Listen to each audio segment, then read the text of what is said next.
बिस्मिल्लाहिर्रहमानिर्रहीम। अस्सलाम वालेकुम। आज हम डिस्कस करेंगे रिसर्च पेपर। एक्चुअली ये हमारी असाइनमेंट है। तो रिसर्च पेपर का नेम है साइमल्टेनियस, या इस रिसर्च पेपर में क्या एक्चुअली स्टडी किया जाएगा। It is a simultaneous quantitative determination of the polyphenolic compounds in Blumea balsamifera. Blumea balsamifera जो है एक्चुअली एक कंपाउंड्स है, इसके अंदर मुख्तलिफ एक्चुअली ब्लूमी-बॉल सेमीफेरा जो है एक्चुअली एक प्लांट है। इसके अंदर मुख्तलिफ़ किस्म के कंपाउंड्स की, मुख्तलिफ़ किस्म के कॉन्स्टिट्यूएंट की स्टडी की जाएगी इस पेपर में। कौन से मेथड यूज़ किए जाएंगे, HPLC क्रोमेटोग्राफिक मेथड यूज़ किया जाएगा, और जिसे जो है वो कपल किया गया है with photo diode array detector के साथ।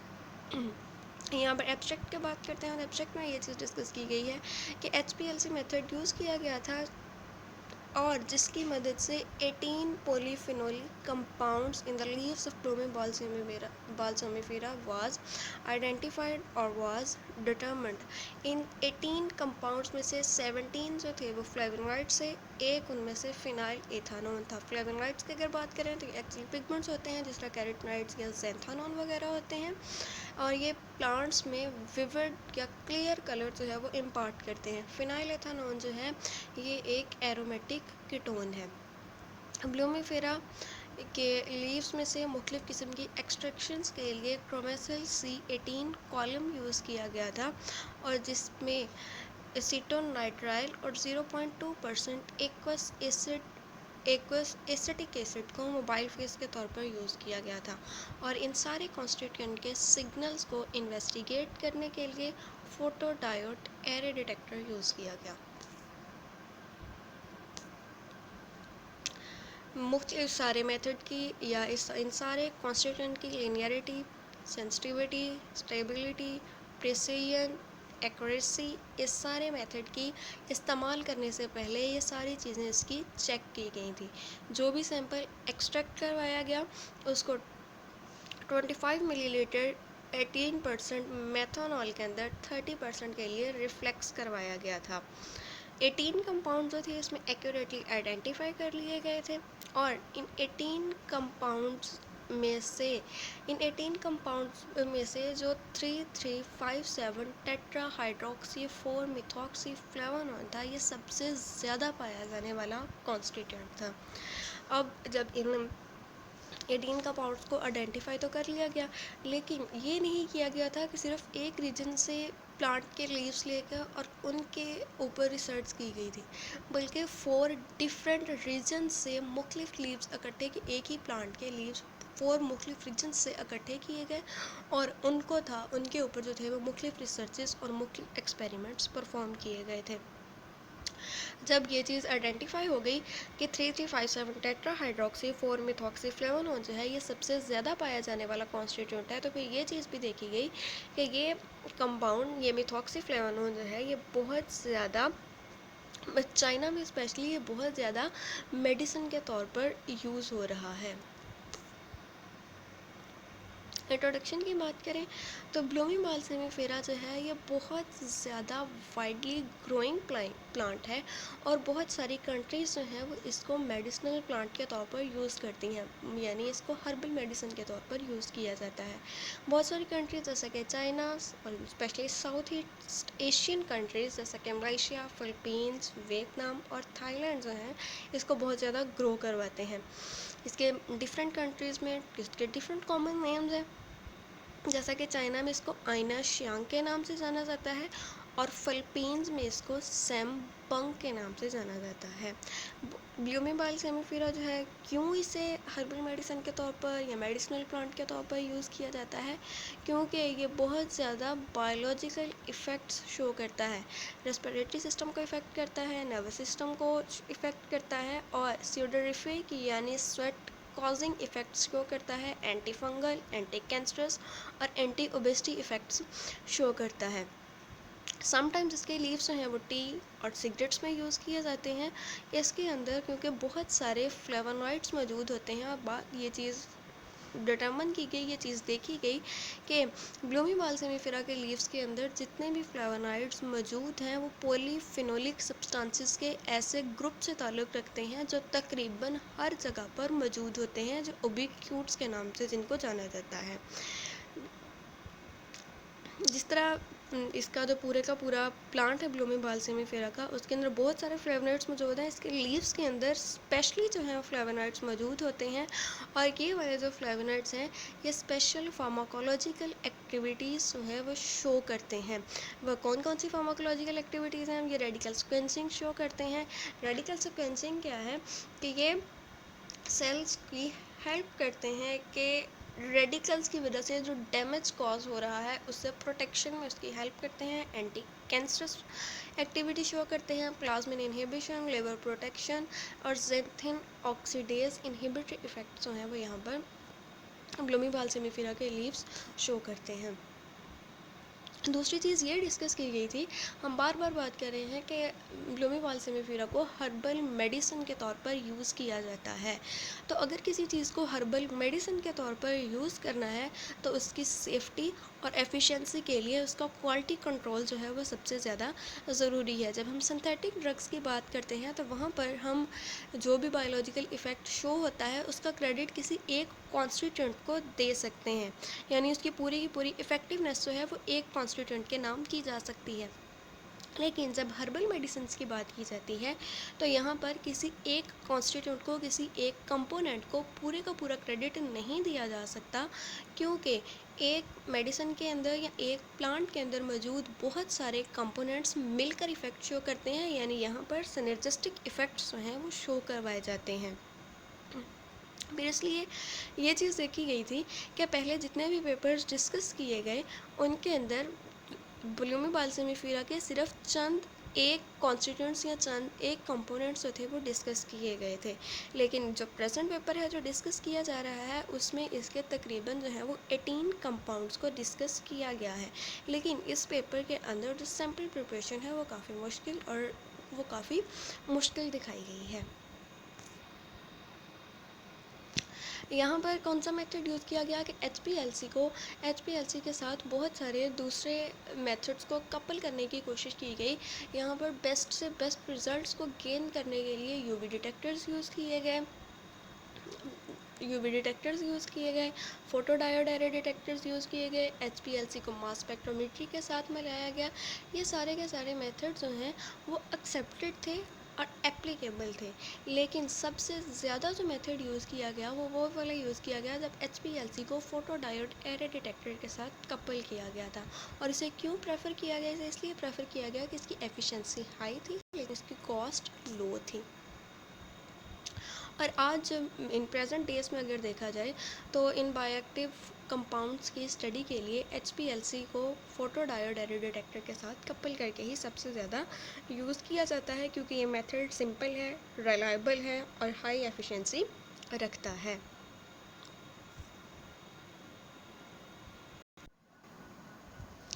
देन इसकी मटेरियल्स और मेथड्स को डिस्कस किया गया था।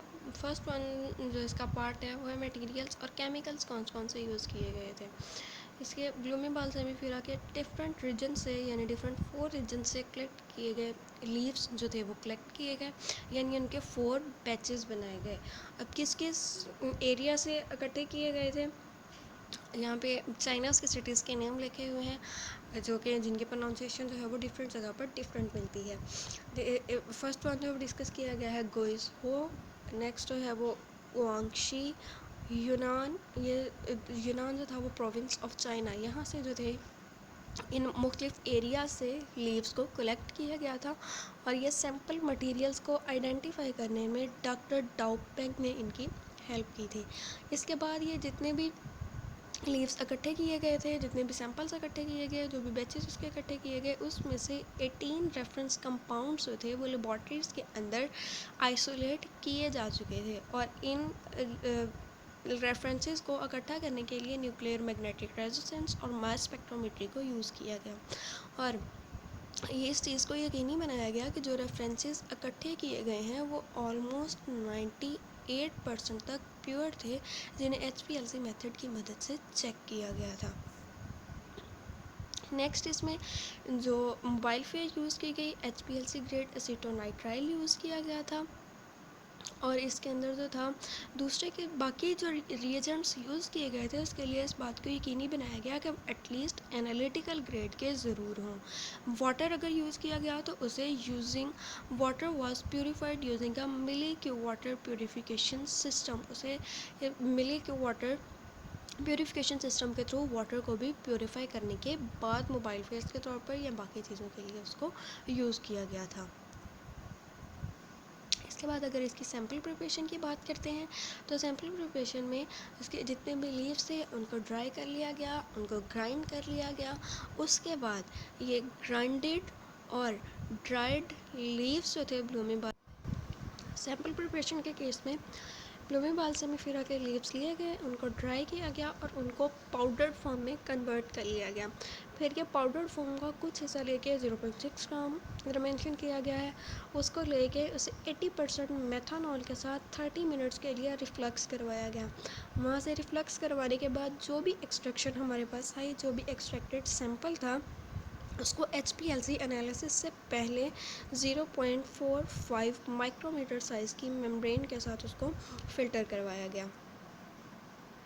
उसके बाद क्या है कि स्टॉक सॉल्यूशंस तैयार करने थे। स्टॉक सॉल्यूशन तैयार करने के लिए इन 18 कंपाउंड्स की डिफरेंट कंसनट्रेशंस यूज़ की गई। रिस्पेक्टिवली उनको अगर देखा जाए तो 233.2 माइक्रोग्राम पर मिलीलीटर, 211.1 माइक्रोग्राम पर मिलीलीटर, 195.3 माइक्रोग्राम पर मिलीलीटर, 1669.0 माइक्रोग्राम पर मिलीलीटर, 330.5 माइक्रोग्राम पर मिलीलीटर, 57.3 माइक्रोग्राम पर मिलीलीटर, 443.5 माइक्रोग्राम पर मिलीलीटर, 51.6 माइक्रोग्राम पर मिलीलीटर, 25.8 माइक्रोग्राम पर मिलीलीटर, 28.1 माइक्रोग्राम पर मिलीलीटर, 68.3, 534.2, 447.9, 125.5, 15.7, 123.8, 16.9, 20.2 माइक्रोग्राम पर मिलीलीटर जो थे वो 18 कंपाउंड्स की डिफरेंट कंसनट्रेशंस को यूज़ करते हुए मिक्स्ड स्टैंडर्ड स्टॉक सॉल्यूशन तैयार किया गया। ये स्टैंडर्ड स्टॉक सॉल्यूशन जो था इसको हिफाजत से 4 डिग्री सेंटीग्रेड पर स्टोर कर लिया गया, जहाँ पर इसका एक्सपोजर जो था वो एक लाइट की तरफ नहीं था। फिर इन्हीं स्टैंडर्ड सॉल्यूशंस को इस्तेमाल करते हुए डिफरेंट कैलिब्रेशन कर्व्स जो थी वो प्रिपेयर की गई।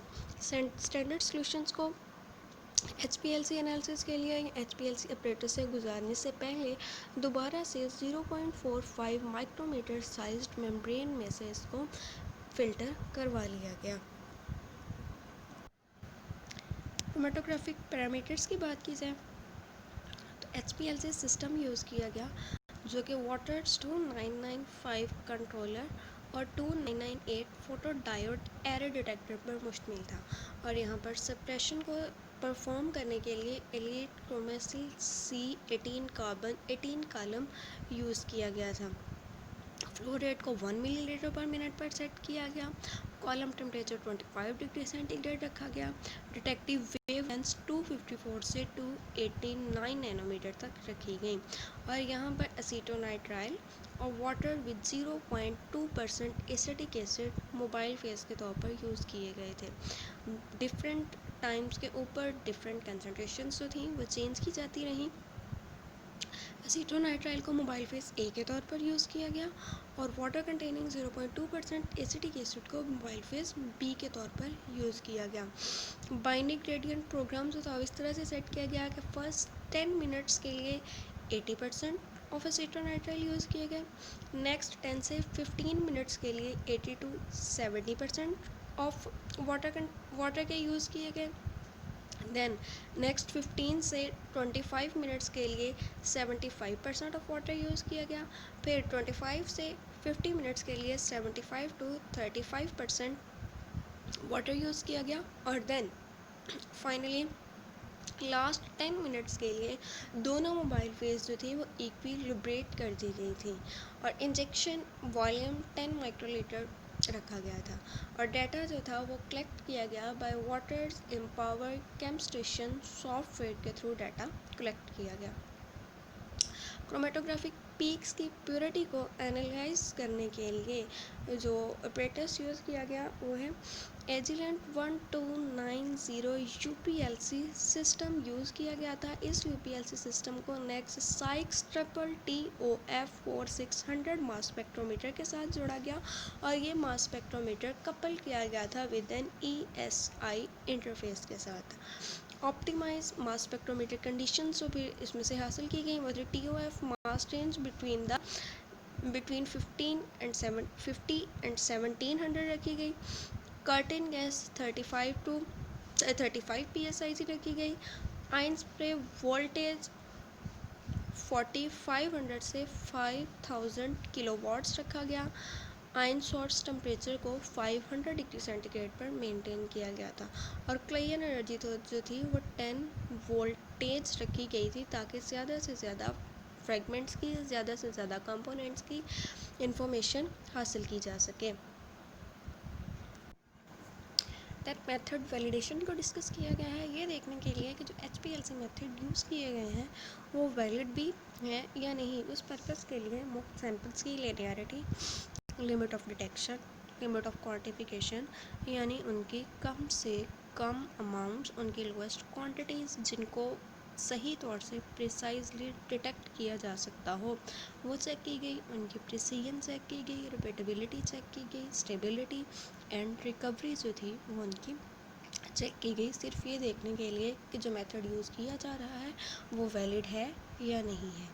देन आते हैं रिज़ल्ट और डिस्कशन पार्ट की तरफ। इसमें पहला पार्ट जो है optimization of the extraction method.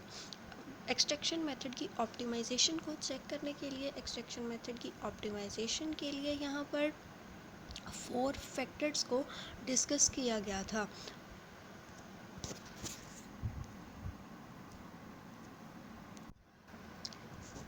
In 4 factors में कौन कौन सी चीज़ें शामिल थी? एक्सट्रैक्शन मेथड शामिल था, एक्सट्रैक्शन सॉल्वेंट वॉल्यूम और extraction time.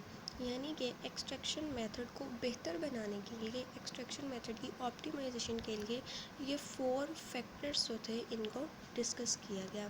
4 factors were evaluated to get the most efficient extraction protocol.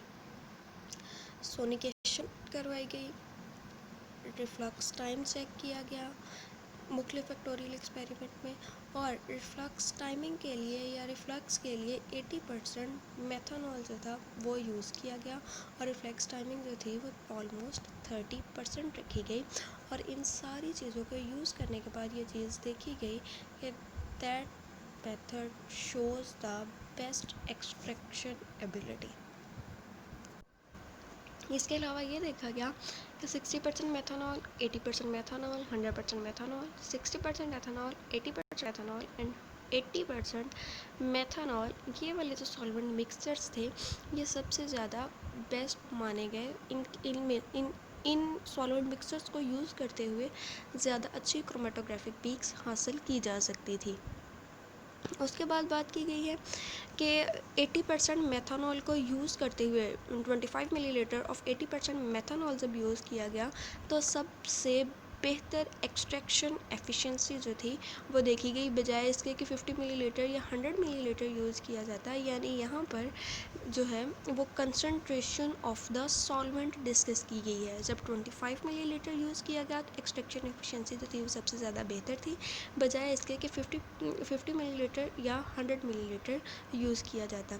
इस सारे प्रोसीजर से गुजरने के बाद फाइनली 80% मेथनॉल के साथ 30 मिनट तक सैंपल को रिफ्लक्स करवाने के बाद मुख्तलिफ सैंपल्स जो थे वो एक्सट्रैक्ट कर लिए गए और इस सारे एक्सट्रैक्शन मेथड से ये जो सैंपल्स हासिल किए गए उन्हें कुछ इस तरह से जो था वो रिप्रेजेंट किया गया था।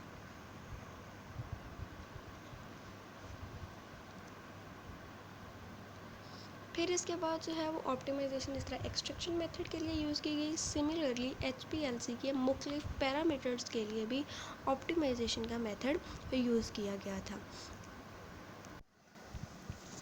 एक्सेप्टेड रेजोल्यूशन हासिल करने के लिए मुख्तलिफ पैरामीटर जैसे कि मुख्तलिफ सेपरेशन पैरामीटर जैसे कि एनालिटिकल कॉलम, बायोफेजेस, इलेशन ग्रेडियंट, इन सब को जो था असेस किया गया। इन सब को देखा गया कि आया कि ये वाकई HPLC क्या ये वो वाले पैरामीटर्स हैं जो हमें बेस्ट रेजोल्यूशन प्रोवाइड कर सकते हैं या नहीं।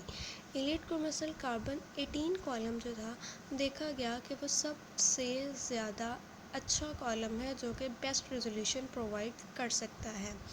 इसके अलावा जब मुख्तलिफ़ कंपाउंड्स के रिस्पॉन्स सिग्नल्स को कंपेयर किया गया तो मुख्तलिफ़ कंपाउंड्स के लिए मुख्तलिफ़ वेवलेंथ, मुख्तलिफ़ कंपाउंड्स की डिटेक्शन के लिए मुख्तलिफ़ वेवलेंथ्स सेट की गई थी। जैसे कि कंपाउंड नंबर 1, 2, 3, 6, 8, 9, 10, 11, 14, 15, 17 और 18 के लिए 254 नैनोमीटर्स की वेवलेंथ जो थी वो सेट की गई। इसके अलावा जो कंपाउंड से 4, 5, 7, 12, 13 और 16 उनके लिए 289 नैनोमीटर की वेवलेंथ जो थी वो यूज़ की गई थी। और इनके फिर इन सारे HPLC मेथड्स को यूज़ करते हुए फॉलोइंग स्ट्रक्चर्स जो है वो मुख्तलिफ 18 कंपाउंड्स के हासिल कर लिए गए। That are the structures of 18 polyphenolic compounds present in the leaves of Plume Balsamifera.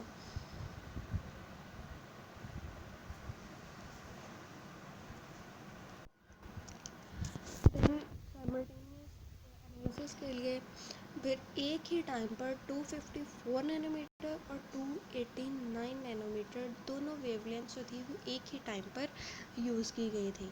उसके बाद टिपिकल HPLC क्रोमेटोग्राम जो हैं वो नेक्स्ट दिखाए गए हैं जो मिक्स स्टैंडर्ड सॉल्यूशंस के हासिल किए गए थे।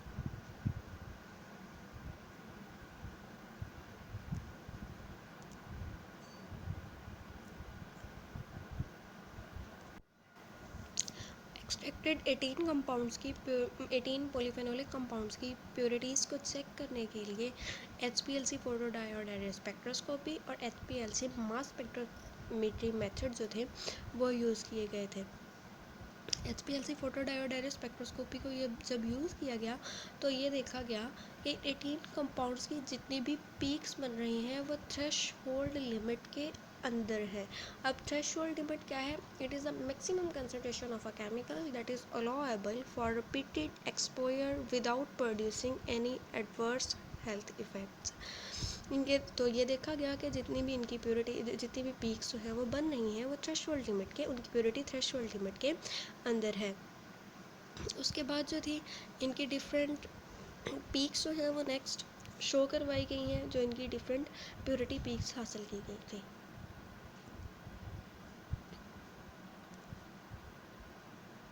नेक्स्ट है चेक की गई है validity of the developed method.